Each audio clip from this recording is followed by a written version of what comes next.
Routine car accident takes a terrifying turn for officer. Get on the ground! Tay's not working. Wait, what? Get on the ground! The scene of a car He goes after her. Taser wasn't working, so he goes after her. crash suddenly turns into a life or death struggle with an erratic and aggressive suspect who refuses to comply. And with the deputy's service weapon within reach, it's a fight that could end in tragedy. He's trying to get my gun!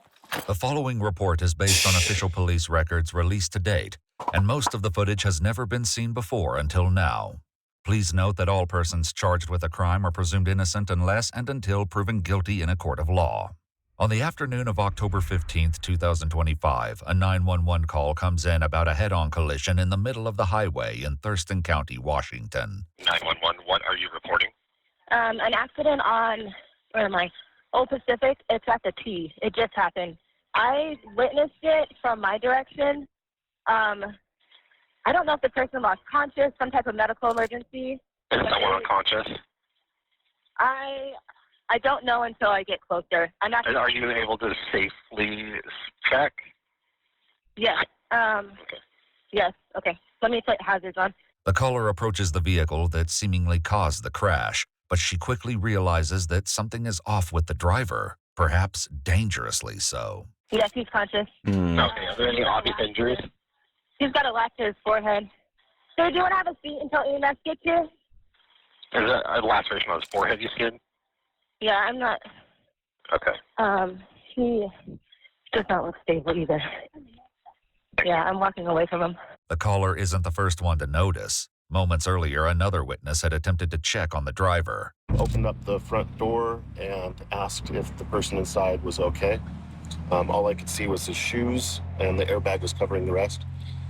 He said, I'm carrying, or I have a gun, don't touch me or I'll shoot you. The collision sent both vehicles spinning off the highway, and traffic is backing up.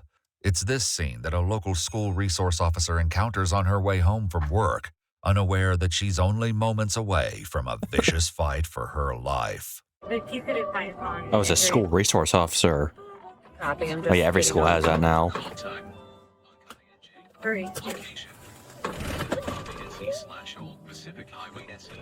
The SRO, a deputy with the Thurston County Sheriff's Office, goes first to the woman in the white vehicle, who is already being tended to by other motorists. She then doubles back to check on the driver of the gray Chevy, where she begins to realize that something isn't quite right. Right now, bald-headed sheriff is approaching him right now, but he won't take his hand out of his pants. Does he appear to be breathing normally? Nope. And staggering. He doesn't seem to be violent, but... The deputy approaches the man, later identified as 47-year-old Brian Fleming, who is standing in front of his smashed SUV. Yeah, he looks like somebody who wasn't violent. His hand tucked into his waistband. He ignores her instructions to sit down. I got one that's not compliant. I'm not sure what's going on. SRO on police radio. Some music playing. I'm not sure if he's trying to retrieve them. Copy. Suddenly, the man begins running towards her, his right hand still partially concealed. We're using the shell hand.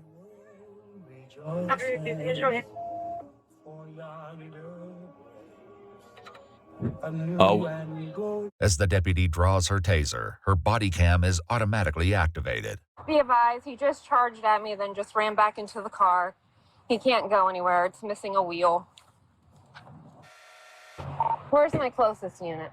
Backup is speeding to the scene, but as the situation deteriorates, the question is whether they can get there in time. Why don't you have a seat, sir?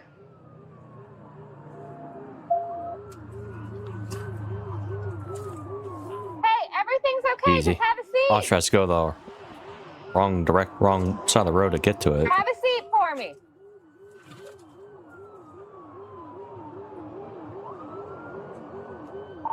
He's in and out of the car, looking around, not making any aggressive movements right now, but not complying with my verbal commands. Hey, why don't you have a seat? But as her colleagues dodge traffic and race around corners, this tense scene is about to spiral into violent chaos. Have a seat for me, sir.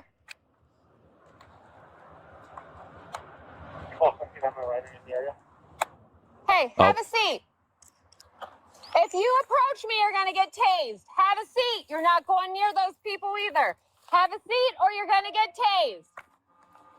He's attempting to approach the other car. I'm giving him verbal commands to stop approaching me. He's still approaching. He's gonna get tased. Oh. Oh. Taser doesn't work. Get on the ground! Get on the ground! Tase not working. Get on the ground! Holy sh! Get on the ground now! He's reaching for a gun. He's trying to get my gun! He's trying to get my gun!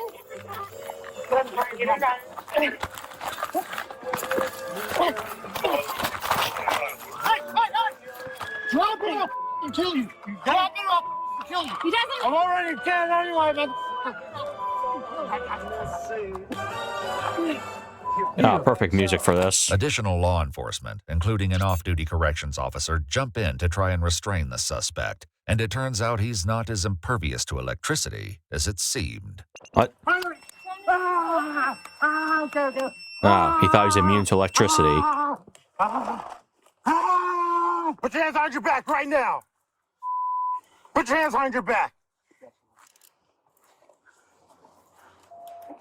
I'm gonna tase you. Put your hands behind your back. Hands behind your back, motherfucker.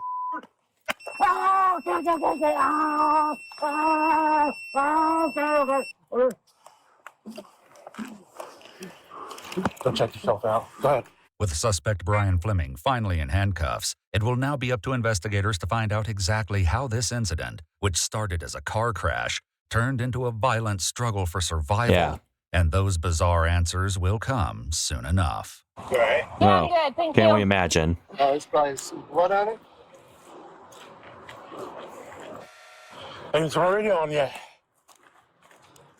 Radio on Paul 86 taser deployed on the subject, and he's detained now.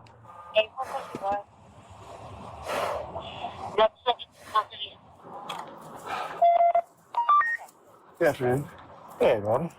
Everyone at the scene is intensely aware of how much worse this could have been. The suspect stands 6'2", 210 pounds, giving him Wow. 7 inches on the deputy and outweighing her by 70 That's- pounds. Yeah. All right? Yeah, I just didn't want him to get my gun. That's great. As the corrections Imagine if he got officer the later gun. notes, Oh. Brian indeed came very close to doing just that. He wasn't complying. He was still trying to get her handgun. So I started impacting the back of his head with the muzzle of my gun, telling him to stop or I was going to have to shoot him. I was fighting for an angle and watching her holster because he was trying to break the retention on her holster. And if the retention broke, I was going to have to shoot. So I was looking for an angle where I could do that safely. It will later come to light that Brian had hidden advantages. In addition to his size, he holds a brown belt in jiu-jitsu. How you Oh, doing? wow. Good? Yeah, How you feel? a little bit. Yep. It's You okay. did fantastic for somebody of that size. Yeah. Absolutely fantastic. And he's super intoxicated. I can just smell it pouring off of him. I mean, I bet you I had at least 4 or 5 of my palms hit him. Oh, yeah, because I could feel it. I'm sitting there like, take him down and everything. I'm like, oh, yeah. When another officer finds the deputy's taser, he notes in his report that it was completely empty, Oh, what? meaning all 10 probes had been deployed. When investigators later speak to Brian himself, they get some surprising answers about what happened on the highway today. Was any force used on you by an officer? Yes. Okay. Can you explain what kind of force was used against you? What happened? It's a blank. I don't know. Brian tells investigators that he was diagnosed bipolar at the age of 18, but hasn't been taking the proper medications. Instead, he takes Adderall. Do you think that there's anything you could have done differently in the situation? Yeah. You said, yeah? What's that? I don't know. Oh, he hits in the back of the head with a gun. Something better. But I thought I was being chased, so. Investigators reach out to his wife, who says he's been struggling in recent days with paranoia, turning off the lights in their home and making her and the children hide from people he believed were out to get him. She says he left the house that morning to get eggs and never returned. Do you know if the officer gave you any verbal warnings? Did you hear them yelling at you? You said yes. Do you remember what they said? I don't. Okay. There's a lot that I don't recall. Okay. I had just started a new medication too. He doesn't specify the medication, but he does admit to drinking 7 bottles of NyQuil that day in an effort to fall asleep. But while that could possibly kill shed light somebody. on the accident, it doesn't Or quite depend, explain I don't what know. motivated the incident with law enforcement. It's like little tiny bottles. I mean, Brian tells police that his sole reason in reaching for the deputy's weapon was so he could use it on himself. Whether or not that's the whole truth, the deputy is surely fortunate not to find out. Let me take a look. I still want to get my gun. Nope, you did awesome. You're fine.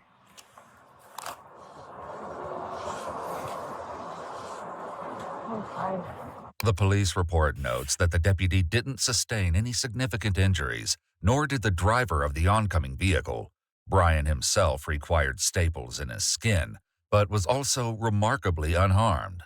He was charged with third-degree assault, attempted disarming of a law enforcement officer, driving under the influence, reckless driving, obstructing a law enforcement officer, and resisting arrest.